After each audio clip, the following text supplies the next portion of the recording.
ça dépend ce que tu appelles déjà par erreur, mais il peut y avoir différentes manières de le formuler. Et ça va dépendre un peu de l'affinité de la personne qui identifie le mode opératoire, de ce qu'on appelle un guide tisserand. C'est-à-dire, un guide tisserand, c'est une personne qui est habilitée à identifier le mode opératoire des personnes, le MO2I, d'accord?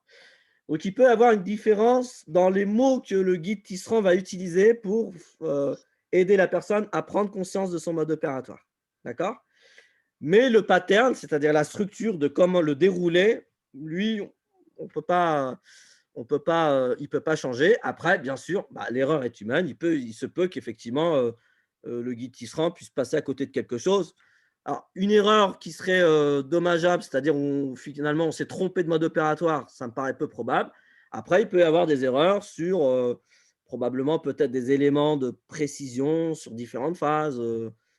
Peut-être dans l'ordre. Il y a par exemple, si je peux vous donner un exemple, c'est par exemple dans notre manière de collecter qui est singulière.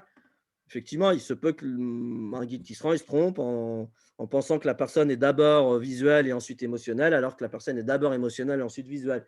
Peut-être, ça, c'est pas impossible, hein, de toute façon, l'humain n'est pas, l'imperfection, c'est ce qui fait l'essence de l'humaine, de la personne humaine.